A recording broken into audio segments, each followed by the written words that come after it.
भोपाल की सड़कों पर सैकड़ों समर्थकों के बीच दिग्विजय सिंह के हाथों चेहरे पर काला टीका लगवाते ये कांग्रेस के विधायक हैं।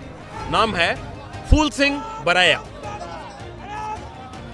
मध्य प्रदेश की भांडेर विधानसभा सीट पर जीते हैं।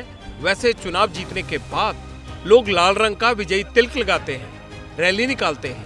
मुंह काला होना ये ना कोई सुनना चाहता है ना देखना।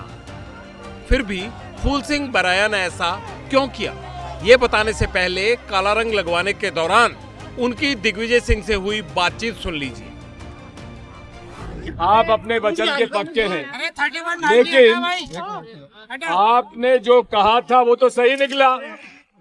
पोस्टल बैलेट में तो 50 सीटें उनकी नहीं आई, इसलिए मेरी आपसे प्रार्थना है, मेरी हाथ जोड़ के प्रार्थना है कि आपका मुंह पर काला रंग नहीं लगेगा। आपके सत्य वचन और आपके प्रतिबद्धता पर हम आपको बधाई देते हैं। और जिस तरह से काला रंग लगता है कि नजर न लगे बरैया जी को, उस तरह का हम उनका टीका लगाएंगे और उनके गाल पर तो बिंदी लगाएंगे। इतना कहने के बाद फूल सिंह बरैया ने अपने हाथ में ईवीएम का पोस्टर लिया और उसे काले रंग से रंग डाला। ईवीएम का काला मुंह कर रहा है, हम लोग ईवीएम का मुंह काला हो रहा है, ईवीएम का मुंह काला हो रहा है, ईवीएम का। और लेकिन फिर वही सवाल, बरैया ने काला टीका क्यों लगाया? तो सुनिए। इन्हीं जनाब ने मध्य प्रदेश विधानसभा चुनाव से पहले दावा किया था, कहा था कि अगर बीजेपी 50 सीट जीत कर दिखा दे तो 7 दिसंबर को राजभवन जाकर सबके सामने अपना मुंह काला कर लेंगे। मध्य प्रदेश में 2023 में विधानसभा के चुनाव में अगर भारतीय जनता पार्टी 50 सीटें भी जीत गई तो फूल सिंह बरैया राजभवन के सामने अपने हाथों से अपना मुंह काला कर लेगा। अब चुनाव हुए, नतीजे भी आ गए, मगर हुआ उल्टा। मध्य प्रदेश में बीजेपी की जबरदस्त जीत हुई। 50 क्या 163 सीटें आ गई और कांग्रेस 66 पर सिमट गई। अब बीजेपी सवाल पूछने लगी, वादा याद दिलाने लगी। माननीय क्या करते? सियासी साख बचाने के लिए सड़क पर उतर गए और ईवीएम पर सवाल उठाते हुए वादा निभाने के नाम पर काला टीका लगवा लिया। बरैया जी को उनके हमेशा के लिए ये काले करतूतों से के खिलाफ लड़ाई लड़ने के लिए उन्हें प्रभु उनको ताकत देता रहे और इसी प्रकार की लड़ाई वो लड़ेंगे और हम सब उनके साथ हैं। इस पूरे घटनाक्रम से ठीक एक दिन पहले कांग्रेस के एक और नेता ने अपना मुंह काला किया था बरैया के बयान के सपोर्ट में। महाशय का नाम है योगेश दंतोड़िया। पार्टी के किसान नेता हैं।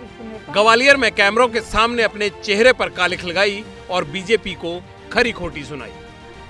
अब देखिए ना, 15-15 लाख रुपए डालने की बात की थी, अभी तक डाले क्या? मतलब हम लोगों को क्यों परेशान किया जा रहा है? मतलब मध्य प्रदेश में कांग्रेस अपनी हार का ठीकरा ईवीएम पर फोड़ रही है। इसीलिए तो नेता से लेकर सोशल मीडिया पर बार बार सवाल उठाए जा रहे हैं। मध्य प्रदेश कांग्रेस ने एक ट्वीट भी किया, लिखा ईवीएम जीत गया, आपका मत हार गया। इन लाइनों का सपोर्ट छत्तीसगढ़ कांग्रेस ने भी किया। ईवीएम का सवाल जब से ईवीएम आया है तब से उठ रही है। आपको याद करेंगे तो भारतीय जनता पार्टी के वरिष्ठ नेता लाल कृष्ण आडवाणी जी ने सबसे पहले ईवीएम पे सवाल उठाए, भारतीय जनता पार्टी ने उठाए। ये देखिए, कुछ चीज़ें तो इनकार नहीं किया जा सकता। क्रोध का बात करें, आपके मीडिया में भी आया है, एक प्रत्याशी ने वहाँ खुद का वोट, परिवार का वोट दिए, वहाँ 0 बता रहा है। कुछ चीज़ें आए, दक्षिण विधानसभा में भी कुछ निर्दलीय प्रत्याशियों का ये बात आया है। आप भी सवाल उठा रहे हैं? कुछ बातें तो आई है, मैं सवाल नहीं उठा रहा हूँ, लेकिन कुछ चीज़ें चिंतन करने की है। मगर ईवीएम के सवाल पर ही कांग्रेस दो फाड़ हो गई।